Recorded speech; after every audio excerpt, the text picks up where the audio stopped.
And it really deals with what are the laws that govern how human beings perform. You know, in the world there are natural laws. Newton's third law of motion, you know, to each action there's an equal and opposite reaction. And then there's the one that car drivers need, which is Pauli's exclusion principle. No two objects can occupy the same place at the same time, otherwise, you know, it's an issue. And, you know, we follow those laws or there's a disaster. You know, if you try to go against the natural laws in the universe, there's consequences. Bridges fall down, buildings collapse, things don't work very well. Right. You crash into the car in front of you if you're not paying attention. Now, I'm going to suggest that there are also ontological laws, laws that govern the being of human beings, like how people perform and what's at the source of their performance. And this book, The Three Laws of Performance, gets at these three fundamental laws that govern how people perform. And the first law is that people's performance is correlated to how a situation occurs for them. Now, mostly, we live like, when we look out at the world... In other words, what they perceive is happening, they act on. Yes. Okay. Yeah, their actions, people's actions, are not correlated to how the facts are. They're only correlated to how the facts occur for them. Right. And so if I give out a plan, the same plan, to 5 people in my company to produce this result, how many different results do you think I'll get back? 5. At least 5, maybe right? Maybe 10. Maybe even more than that, right? Because it isn't the plan that's determining what they do, but rather how the plan occurs for each person. Mm-hmm. So if person number 1, the plan occurs as impossible, the appropriate action to take is none. For person number 2, it occurs that they need a bunch of other people to work on it, so they get some other people to work on it. Person number 3 never played well with others, and she likes to do it herself. So the plan occurs to her as something I do on my own. So for each person, it isn't the plan, it isn't the facts that are determining how they perform or how they act, but rather how that occurs for them. That makes a lot of sense. Right? And in fact, this isn't really that new, but just how we're operating in businesses now is relatively new. Only in the last 15, 20 years that it's really come up. And the second now? The second law is that how things occur for people arises in language. So if you look and see how something occurs for you, it's whatever you say about it. Mm-hmm. So if somebody walks in and they occur as confident, you can't go over there and find any confidence over there like a reality. Right. Confidence actually arises in the language that we use. So different meanings to different symbols. Exactly. And where we mostly get how things occur for us is from our own past. So now we've got all these people in an organization. The boss, the management, comes up with a new strategy for the company. We're going this way. Given the economy, we're going this way, and this is how we're going to do it. And he introduces it to the people to get their buy-in. Now the problem is that how each person in the company interprets or how that plan, that strategy occurs for them is different for every person. And they all relate to it from that their way is the way. Mm-hmm. This is what results in what we refer to as the reality illusion, is that not only are our actions correlated to how things occur for us, each of us human beings think that the way it occurs for us is the way it occurs for everybody else, which then shows up like I watch somebody over there do something, I go, well, why are they doing that? That doesn't make any sense. Mm-hmm. But if I could get over there and see how that was occurring for them, it would make perfect sense from how it occurs for them.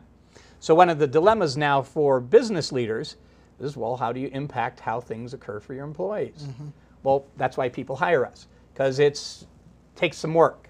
It takes some work to get people to actually see how it occurs for them. Seems almost impossible. Yeah, in fact, I'm doing a 2-day class on Friday and Saturday here in Aspen, at the Aspen High School. It's a class called Mastering the Future.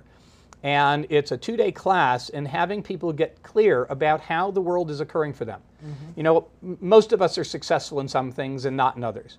And what we suggest is that where we're not being successful is simply because we have a limited number of possibilities that we can see in that area. And during these 2 days, we go through a rigorous conversation. It's not by any means a lecture, so I don't have the answer to do life right, okay? What we do is we ask questions that allows people to reveal for themselves how the world is occurring for them.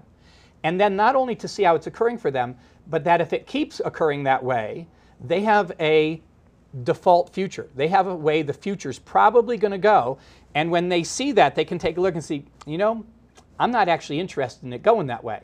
And when they can see that if they keep operating this way, if they keep looking at, you know, like, for instance, a common one in business is my boss doesn't care about me, only cares about the bottom line.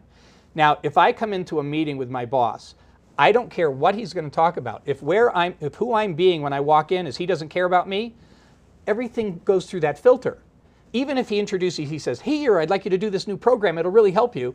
Yeah, he's just trying to fix me because he wants to improve the bottom line. So no matter what he says or does, it goes through my filter, which, by the way, again, is based on my personal history. And it limits your options. Yeah, all it does is limit my options So to the what past. can you do as a boss to expand my options? Well, the first thing is to get in your world. So for any effective leaders don't lead from what they know. They lead from the views of their employees. Let me tell you a little bit more about what I mean. See, if I have an opinion about something, and I come and just try to tell you my opinion, you're not going to hear what I'm saying. Right. You're going to hear how what I'm saying occurs through your past. And that leaves you with whatever you left with, but it won't be what I said. And that limits you to that set of options. Now, if I can somehow get over in your world, see what you care about, what you're thinking about, what's important to you, and then speak from where you are and say what I have to say, but from what you can listen to, now we're kind of in the same ball game. You could say it takes a bit of empathy. Really what it takes is extraordinary listening. Mm-hmm. Mostly human beings aren't that great at listening. One of the things that I coach people on is how to listen effectively, so that in their listening, how they listen to their employees, that it opens up a new level of relatedness whereby they become partners in the future they're working on. Okay, so if they're listening openly, let's say, they'll be able to use a broader array of symbols to communicate to Yes. Okay. Yeah, that's right. Exactly. Now, what is the third law? Well, the third law is that, well, as you go through the first law, people's performance is correlated to how situations occur for them. How situations occur in the second law says that they occur in language, in the language we have. And mostly, our language is a past-based language, which leaves us with a limited set of options from the past on how to deal with what's happening here. Past-based language, what is that? Well, it's well, where did you get your language from? You know, you learned it from your parents, right? From the teachers. Where'd they get it from? Their parents and their teachers. And so it's a past-based language. Our language, how we look at everything, is from a past-based view. You know, happy and sad. Well, I don't know about you, but I didn't make those up. You know, those were here way before I got here. Mm-hmm. So the very language you and I are engaged in, how we operate, is a past-based language. Another way of talking about that would be, it's a language that describes, or a descriptive language. And it's very useful just for describing things, for predicting what might happen in the future based on past events. Right. But it's really lousy at creating a future. And the third law in the three laws of performance is that future-based language transforms how situations occur for people. So for instance, one of my favorites is Benjamin Franklin. He's credited with coining a term that altered this country. And it was one word. He created a future in one word, and it was the word American. And before he coined the phrase American, what were all those people in the colonies? They were all colonists. They were all separate and distinct, arguing among themselves. To other countries, they were colonists. They didn't own their own country. They were colonists. And Benjamin Franklin coined the term American, and people started viewing themselves as American. Mm-hmm. And in that one word, we got a whole new future. The country that we now live in came out of. So what he did when he coined the phrase American was he created a new future. He wasn't describing the past. He wasn't describing the past, how it was in the past. See, descriptive language can't create a future. If you use descriptive language to talk about the future, all you can get is a prediction based on past events.